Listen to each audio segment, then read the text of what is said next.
नमस्कार मंडळी, येत्या 2 एप्रिलला आलेली आहे चैत्र पौर्णिमा आणि त्याचबरोबर हनुमान जयंती देखील याच दिवशी साजरी केली जाते।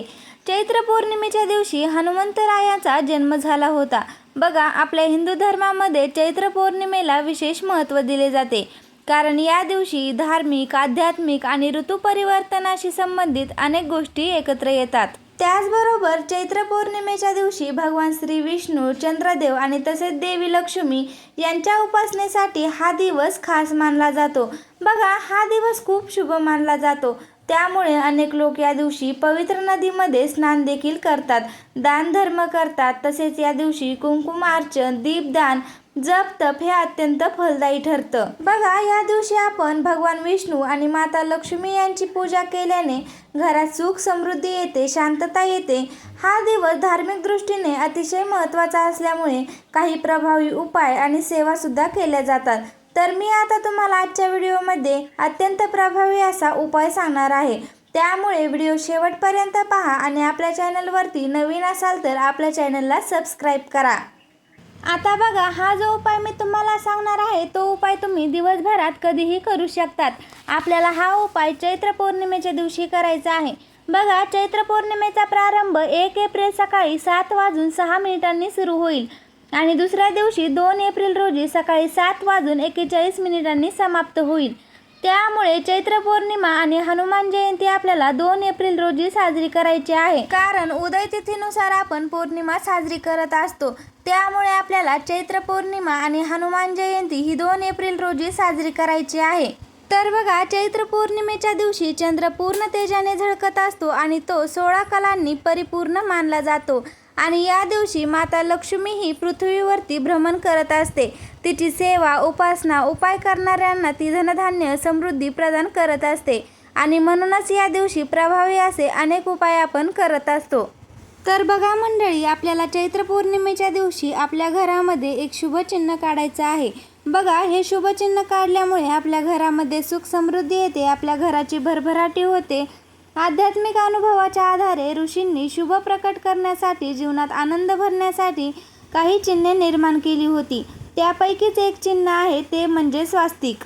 स्वास्तिक हे शुभतेचं प्रतीक आहे, मांगल्याचं प्रतीक आहे। कुठलंही देवधार्मिक कार्य, कुठलंही कार्य करत असताना आपण त्या कार्याची सुरुवात स्वास्तिक काढूनच करत असतो। कुठलीही नकारात्मकता, वाईट बाधा आपल्या घरामध्ये येऊ नये म्हणून आपण नेहमीच दरवाजावर स्वास्तिक हे काढत असतो।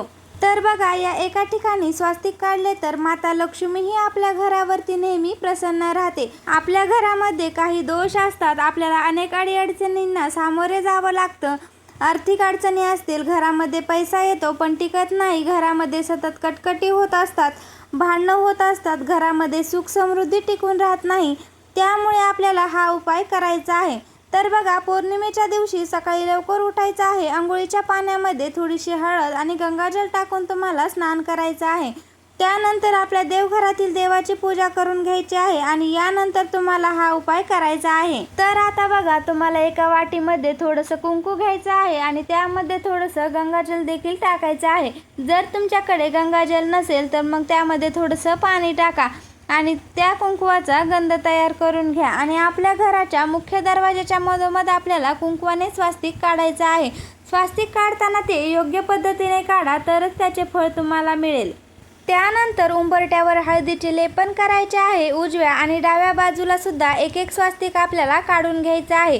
त्या स्वास्तिकला हळदी कुंकू लावून त्यावरती थोडे अक्षता आहेत त्या चिटकवायच्या आहेत आणि धूपदीप लावून तुम्हाला ओवाळून घ्यायचे आहे। बघा, आपल्या घराचा मुख्य दरवाजा हा केवळ ये-जा करण्याचा मार्ग नसून तो घरात येणाऱ्या ऊर्जा, वातावरण आणि सकारात्मकता येण्याचा मुख्य प्रवेश असतो।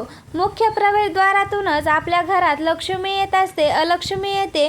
वाईट लोक, चांगले लोक हे आपल्या मुख्य दरवाजातूनच येत असतात आणि जेव्हा आपण असं स्वास्तिक काढत असतो तेव्हा सर्व वाईट गोष्टी आपल्या घरापासून लांब राहत असतात, दूर राहतात। आपल्या घरात ज्या शुभ गोष्टी असतात त्या फक्त आपल्या घरामध्ये येतात। विशेष म्हणजे देवी लक्ष्मीचा आशीर्वाद आपल्याला मिळत असतो, कारण स्वास्तिक हे भगवान विष्णू यांचे आसन असते आणि जिथे भगवान विष्णू असतात तिथे माता लक्ष्मी देखील असते। त्यानंतर आपल्याला आणखी एक स्वास्तिक काढायचे आहे। ते स्वास्तिक आपल्याला स्वयंपाकघरात आपल्या गॅसच्या मागे जी भिंत असते त्या भिंतीवर ते स्वास्तिक आपल्याला काढायचं आहे। हे स्वास्तिक काढल्यामुळे माता अन्नपूर्णा आणि माता लक्ष्मी ह्या दोघीही नेहमी प्रसन्न राहतात आणि त्यांचा आशीर्वाद आपल्याला मिळतो आणि आपल्या घरामध्ये कधीही अन्नधान्याची कमतरता भासत नाही. आता बघा, तिसरे स्वास्तिक आपल्याला देवघराच्या पाठीमागे काढायचं आहे. त्यावर देखील आपल्याला हळदी कुंकू अक्षदा अर्पण करायचे आहेत आणि त्यानंतर चौथे स्वास्तिक तुम्हाला तुमच्या तिजोरीमध्ये काढायचे आहे. ज्या ठिकाणी तुम्ही महत्त्वाचे कागदपत्रे पैसे ठेवतात त्या ठिकाणी तुम्हाला स्वास्तिक काढायचे आहे. तिजोरीत जर स्वास्तिक काढले तर तिथे माता लक्ष्मी स्वतःहून निवास करत असते. आणि आता पाचवे स्वास्तिक तुम्हाला तुळशीजवळ काढायचे आहे. त्या स्वास्तिकची पूजा करून घ्यायची आहे आणि त्या ठिकाणी तुम्हाला आवर्जून एक दिवा लावायचा आहे. अशा पद्धतीने तुम्हाला 5 ठिकाणी स्वास्तिक काढायचे आहे आणि त्या 5ही ठिकाणी तुम्हाला स्वास्तिकची पूजा करायची आहे. हळदी कुंकू अक्षदा अर्पण करून त्या 5ही ठिकाणी तुम्हाला स्वास्तिकची पूजा करून घ्यायची आहे. हा दिवस माता लक्ष्मीचा आशीर्वाद मिळवण्यासाठी खूप शुभ मानला जातो. त्यामुळे तुम्ही हा उपाय आवर्जून करा. अगदी मनापासून भक्तीने श्रद्धेने भावनेने तुम्ही हा उपाय करा, तरच तुम्हाला या उपायाचे या सेवेचे फळ तुम्हाला मिळेल. तर मैत्रिणींनो, कसा वाटला तुम्हाला आजचा व्हिडिओ मला कमेंट्समध्ये नक्की सांगा. व्हिडिओ आवडला असेल तर एक लाईक करा आणि व्हिडिओ जास्तीत जास्त लोकांपर्यंत शेअर करा आणि असेच माहितीपूर्ण व्हिडिओज पाहण्यासाठी आपल्या चॅनलला सबस्क्राईब करा. धन्यवाद.